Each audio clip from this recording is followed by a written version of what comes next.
नमस्कार, मैं हूं प्रदीप कुमार। आप देख रहे हैं पॉलिटिकल आइडिया। पॉलिटिकल आइडिया के आज के इस अंक में आप सभी दर्शकों का बहुत बहुत स्वागत है। मित्रों, बिहार में विधानसभा चुनाव के प्रथम चरण के लिए मतदान कल संपन्न हो गया। जिन 18 जिलों के 121 विधानसभा क्षेत्रों में मतदान हुआ है, उसमें दरभंगा जिले का भी 10 विधानसभा सीट है। पिछली बार इन 10 विधानसभा सीट में से 9 विधानसभा सीट पर एनडीए की जीत हुई थी। केवल एक विधानसभा सीट आरजेडी को जीतने में कामयाबी मिली थी और वो सीट थी दरभंगा ग्रामीण। तो आज इस वीडियो में हम जानते हैं कि कल जो मतदान हुआ उसमें 2025 में किसका सितारा बुलंद हो रहा है, किन किन सीटों पर एनडीए को बढ़त मिलती हुई दिख रही है और वो कौन सी सीटें हैं जहां पर महागठबंधन का दबदबा कायम है। तो सबसे पहले हम शुरुआत करते हैं उस विधानसभा सीट से जहां पिछली बार महागठबंधन को जीत मिली थी। वो एकमात्र सीट है दरभंगा ग्रामीण। दरभंगा ग्रामीण में इस बार आरजेडी के उम्मीदवार थे फिर से ललित यादव। लगातार चुनाव जीतते आ रहे हैं ललित यादव। 95 से लेकर अब तक में केवल एक चुनाव ललित यादव ने हारा है। प्रभाकर चौधरी ने 2005 में उनको हराया था। इसके अलावा अब तक चुनावी राजनीति में कभी हार नहीं हुई ललित यादव की। लेकिन इस बार, पिछली बार भी जदयू के उम्मीदवार प्रभाकर चौधरी नहीं हराया था। इस बार भी दरभंगा ग्रामीण में जदयू के उम्मीदवार ईश्वर मंडल उनको दबदबा अपना बनाया है। ईश्वर मंडल अति पिछड़ा समाज से आते हैं और उनकी जीत का जो सबसे बड़ा फैक्टर दिखने में आया कि अब तक जब आरजेडी की टिकट पर ललित यादव चुनाव लड़े दरभंगा ग्रामीण से, या उससे पहले मनीगाछी विधानसभा सीट हुआ करता था, प्रायः जनता दल यूनाइटेड ही वहां से लड़ती रही। और हर बार पिछली बार की बात करें तो लोजपा के उम्मीदवार के कारण जो है जीत हुई थी। लोजपा के उम्मीदवार ने भी 15,000 वोट लगभग काटा था वहां इस बार। लेकिन हर बार इसके अलावा जनता दल यूनाइटेड के उम्मीदवार वहां से मुस्लिम हुआ करते थे, चाहे वो फराज फातमी हो, चाहे वो अशरफ हुसैन रहे हो, तो मुस्लिम उम्मीदवार हुआ करते थे। लेकिन इस बार एक अति पिछड़ा समाज के व्यक्ति ईश्वर मंडल को नीतीश कुमार की पार्टी जदयू ने टिकट दिया। संजय झा के काफी नजदीकी हैं ये ईश्वर मंडल, ठीक है। इनको टिकट मिलने का परिणाम क्या हुआ कि जो सामाजिक गोलबंदी मुस्लिम उम्मीदवार होने के कारण इससे पहले जनता दल यूनाइटेड के उम्मीदवार के पक्ष में नहीं होता था, क्योंकि जदयू लड़ती थी बीजेपी के समर्थन से और जदयू का उम्मीदवार होता था मुसलमान। तो जो बीजेपी के जो मतदाता होते हैं वो मुसलमान उम्मीदवार को मत देने के बदले ललित यादव को ही वोट डाल देते थे। आप बात को समझिए कि बीजेपी के जो हिंदूवादी मतदाता है वो क्या करते थे, अब तक जनता दल यूनाइटेड के फराज फातमी या अशरफ हुसैन जैसे मुस्लिम उम्मीदवारों को वोट देने के बदले वो आरजेडी के ललित यादव को वोट देना ज्यादा बेहतर समझते थे। लेकिन इस बार जब उन मतदाताओं को मौका मिला ईश्वर मंडल के रूप में, तो उन लोगों ने ईश्वर मंडल को मजबूत किया। परिणाम, ललित यादव संकट में है, ठीक है। तो जदयू का खाता खुल गया दरभंगा ग्रामीण विधानसभा सीट पर, ठीक है। दूसरा विधानसभा सीट, पहले जदयू की ही बात कर ले, कुशेश्वर स्थान। आपको पता है कुशेश्वर स्थान में अमन हजारी अभी विधायक थे जदयू के, उनका टिकट इस बार काट दिया गया। उसके बदले कांग्रेस पार्टी के पूर्व में प्रदेश अध्यक्ष रहे डॉक्टर अशोक राम के पुत्र अतिरेक कुमार को जदयू से इस बार टिकट मिला, ठीक है। और कुशेश्वर स्थान सीट पर गणेश भारती वीआईपी के उम्मीदवार के रूप में वहां चुनाव लड़े, लेकिन उनको सिंबल नहीं मिल पाया, निर्दलीय उम्मीदवार हो गए वो, ठीक है। सिंबल नहीं मिलने के कारण निर्दलीय उम्मीदवार हो गए गणेश भारती। और गणेश भारती पर कुशेश्वर स्थान विधानसभा सीट, जो कि लगातार जदयू ही जीतती आ रही है, लगातार शशिभूषण हजारी, मंजू हजारी, अमन हजारी, ये सब के सब जो है एक ही परिवार के लोग। चुनाव लगातार हजारी परिवार, मतलब अमन हजारी के दादा रामसेवक हजारी महेश्वर हजारी परिवार का ही दबदबा रहा। यहाँ इस बार यहां से अशोक राम के पुत्र अतिरेक कुमार को जदयू ने टिकट दिया और उनका दबदबा कायम है। समझ रहे हैं दबदबा कायम होने का मतलब? ठीक है, हाँ ठीक है। इसके अलावे आइए, उसके अलावा जेडीयू बेनीपुर विधानसभा सीट, बेनीपुर विधानसभा सीट पर जदयू के उम्मीदवार अजय कुमार चौधरी, अजय कुमार चौधरी एक बार फिर से चुनाव जीतते हुए दिख रहे हैं। मिथिलेश चौधरी वहां से कांग्रेस पार्टी के उम्मीदवार कीर्ति आजाद जो दरभंगा के पूर्व सांसद रहे, उनके रिश्तेदार हैं। कीर्ति आजाद भले ही कांग्रेस छोड़कर चले गए तृणमूल कांग्रेस में, लेकिन ये मिथिलेश चौधरी कांग्रेस में ही है। इस सीट पर चर्चा थी कांग्रेस पार्टी के पूर्व प्रदेश अध्यक्ष रहे मदन मोहन झा के पुत्र माधव झा के लड़ने की, लेकिन टिकट पाने में सफल हो गए मिथिलेश चौधरी और मिथिलेश चौधरी पर भारी पड़ रहे हैं अजय चौधरी। ठीक है, तो ये 3 सीटें हो गई आपकी जदयू के खाते में। इसके बाद जो स्थिति रही है अब कि आरजेडी और महागठबंधन जाले विधानसभा सीट पर बिहार सरकार के मंत्री जीवेश मिश्रा संकट में है। वहां त्रिकोणीय मुकाबला था। ऋषि मिश्रा कांग्रेस जो कि आरजेडी में थे, लेकिन उनको कांग्रेस पार्टी के टिकट पर चुनाव लड़ रहे हैं। ऋषि मिश्रा पूर्व सांसद विजय मिश्रा के पुत्र, पूर्व केंद्रीय मंत्री ललित नारायण मिश्रा के पोता है, डॉक्टर जगन्नाथ मिश्रा के पोता है और स्वाभाविक है नीतीश मिश्रा के भतीजा है। तो ये कांग्रेस की टिकट पर लड़ रहे हैं चुनाव और ये भारी पड़े हैं जीवेश मिश्रा पर, बीजेपी के उम्मीदवार जीवेश मिश्रा पर जाले विधानसभा सीट पर। शुरुआत में लग रहा था कि मस्कूर रहमानी जो निर्दलीय उम्मीदवार थे, जिनको कांग्रेस की टिकट पर पिछली बार चुनाव लड़े थे, लग रहा था ऐसा कि जाले में मुसलमानों का वोट काट ले जाएंगे, लेकिन कांग्रेस ने ना मस्कूर रहमानी को टिकट दिया, ना नौशाद आलम को टिकट दिया। नौशाद आलम भी कांग्रेस के टिकट के दावेदार थे। वही नौशाद आलम जिनके द्वारा आयोजित किए गए कार्यक्रम में दरभंगा में जो चर्चा चली थी प्रधानमंत्री की मांग के लिए अपशब्दों का इस्तेमाल हुआ था, तो वही नौशाद आलम भी दावेदार थे। तो टिकट ले उड़े जीवेश मिश्रा, सॉरी ऋषि मिश्रा, और ऋषि मिश्रा भारी पड़ते हुए दिखे हैं, क्योंकि ऋषि मिश्रा ने अपने सजातीय ब्राह्मणों का भी वोट काटने में कामयाबी पाई है वहां। साथ ही जो आरजेडी का समीकरण है यादव मुसलमान का वोट भी मिला है।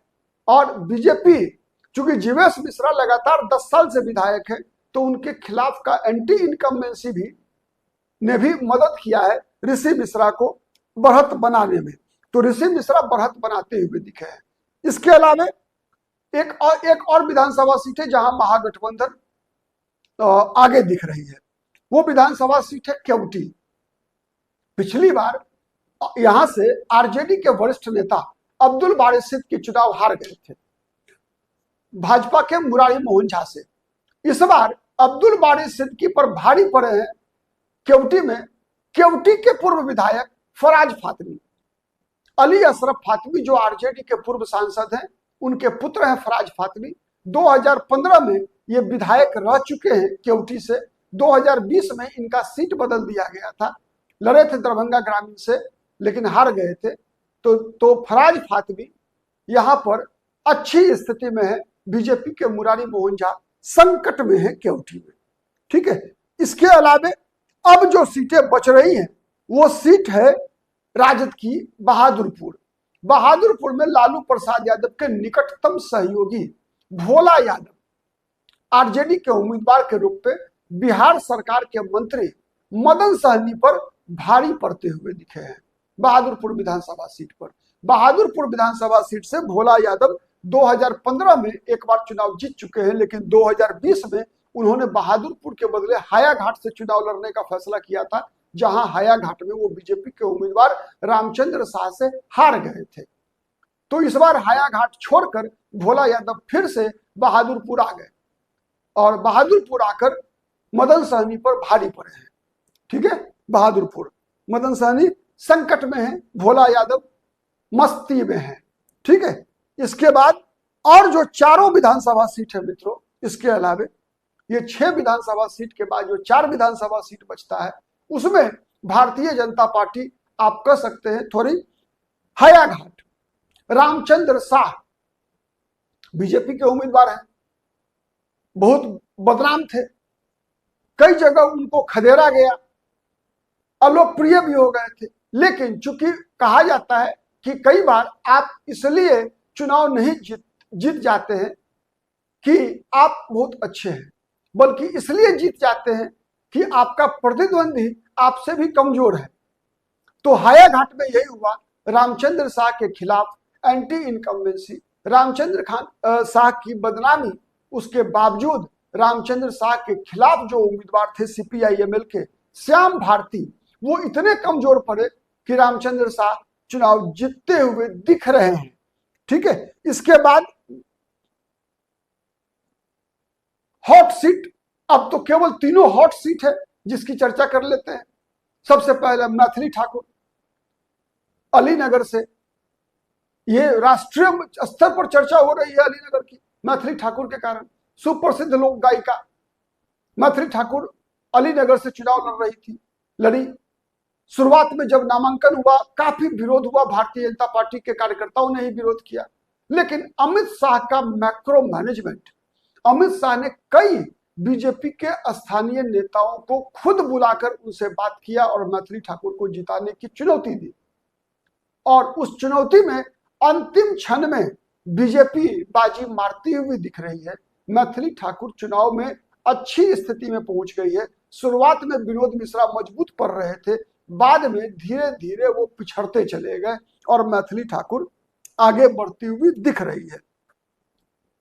दरभंगा शहर 2000 लगातार वहां से संजय सरावगी 5 बार चुनाव जीत चुके हैं। 2005 का दोनों चुनाव, 10, 15, 20, 25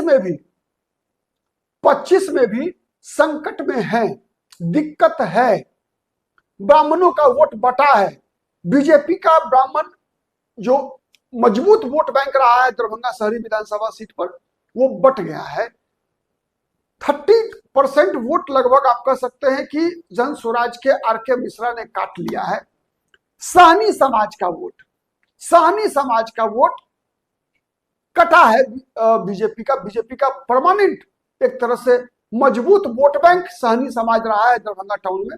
क्योंकि वीआईपी के उम्मीदवार उमेश साहनी से मुकाबला है, तो साहनी समाज का पूरा 90% वोट जो है, 80% आप कह सकते हैं, 80% वोट जो है वो उमेश साहनी को गया। इसके बावजूद संजय सरावगी चुनाव जीतते हुए दिख रहे हैं। इसलिए दिख रहे हैं कि साहनी जाति के अलावे अन्य किसी और जाति में जो आरजेडी के समर्थक या बीजेपी के विरोधी है, किसी भी प्रकार का कोई जोश नहीं था कि संजय सरावगी को हराना है। मतलब आप कह सकते हैं कि एक ऐसे उम्मीदवार जिसको आरजेडी का वोट बैंक भी स्वीकार नहीं कर पाया। आरजेडी से अपेक्षा यह थी कि वहां पर कोई अमरनाथ गामी उम्मीदवार होगा आरजेडी से, कोई ओम प्रकाश खेरिया उम्मीदवार होंगे आरजेडी से, ऐसी लोगों की उम्मीद थी। तो ये जो अमरनाथ गामी, ओम प्रकाश खेरिया या किसी मुस्लिम उम्मीदवार को टिकट नहीं मिला, उसके कारण आरजेडी का जो परमानेंट वोट बैंक रहा है उसके अंदर कोई अग्रेशन और कोई सपोर्ट नहीं दिखा। ठीक है, अपना वोट डालना है तो वोट डाल दिए वो महागठबंधन के पक्ष में, उमेश साहनी के पक्ष में, लेकिन कोई जोश नहीं दिखा। उसी तरह से लेकिन बीजेपी के नेताओं को पहले से ही इस बात की उम्मीद थी कि इस बार साहनी कटेगा, ब्राह्मण कटेगा, तो उसकी वैकल्पिक तैयारी बीजेपी के लोगों ने किया। बीजेपी के नेताओं ने वैकल्पिक तैयारी किया और जो इतना वोट घटा उस वोट की भरपाई अन्य तरीकों से, समाज के जो अन्य वर्ग पिछली बार छूट जाते थे उसको एक्टिव करके पूरा करने का प्रयास किया। एक और बात मैं बताऊं, इस बार जो आप देख रहे हैं ना कि बिहार में विधानसभा चुनाव में मतदान का प्रतिशत बढ़ा है, उसके पीछे भी बीजेपी का मैक्रो मैनेजमेंट है। बीजेपी का मैक्रो मैनेजमेंट, बीजेपी के हजारों कार्यकर्ता बिहार के बाहर से आकर महीनों से बिहार के हर विधानसभा क्षेत्र में सैकड़ों की संख्या में खूंटा जमा कर बैठे हैं और इन लोगों ने इस चुनौती को स्वीकार किया कि जो भी बीजेपी के सपोर्टर हैं उनको बूथ पर पहुंचाना, घर से निकालना, इस जिम्मेवारी का निर्वाह किया है। तो बीजेपी के मतदाताओं का वोटिंग परसेंटेज इस बार आपको बढ़ा हुआ दिखेगा, यह भी एक बड़ा फैक्टर है।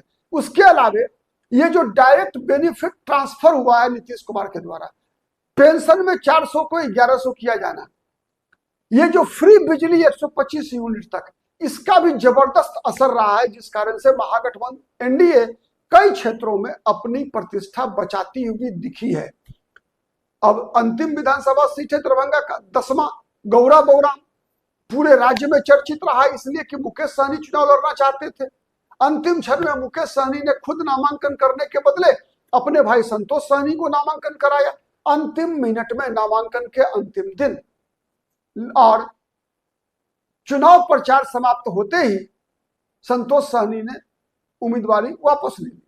वो वापस नहीं ले सकते थे, लेकिन चुनाव घोषणा कर दिया कि मैं मैदान में नहीं हूं और समर्थन कर दिया आरजेडी के बागी उम्मीदवार अफजल अली को। ये जितने नाटक हुए उसका परिणाम यह हुआ कि वहां पर बीजेपी के उम्मीदवार सुजीत कुमार पहले से और ज्यादा मजबूत हो गए। जितने ड्रामा हुए उसके कारण गौरा बौराम विधानसभा सीट पर जातिगत नहीं बल्कि धार्मिक ध्रुवीकरण हो गया। अफजल अली जिस प्रकार से शुरुआत में संतोष सहनी से लड़ते दिखे या लड़वाते दिखे, दोनों बातें मैं बता रहा हूं, जिस तरह से लड़वाते दिखाया गया उसका फायदा बीजेपी के उम्मीदवार सुजीत कुमार को मिलता हुआ दिखा है और यहां बीजेपी के उम्मीदवार भारी पड़े हैं सुजीत कुमार। तो इस प्रकार से अगर हम जोड़े तो महागठबंधन को जो सीटें मिलती हुई दिख रही है वो है, एक बहादुरपुर, दूसरा है जाले, तीसरा है केवटी। तो 3 विधानसभा पिछली बार 1 जीते थे, इस बार 3 विधानसभा सीट जाले में कांग्रेस, केवटी और बहादुरपुर, केवटी और बहादुरपुर में आरजेडी को सीट के हिस्से जाती हुई दिख रही है, रेस्ट भाजपा और जदयू। आज के लिए इतना ही, बहुत बहुत धन्यवाद। आप इस विश्लेषण से कितने सहमत हैं कमेंट करके जरूर बताइएगा। आज के लिए इतना ही, बहुत बहुत धन्यवाद।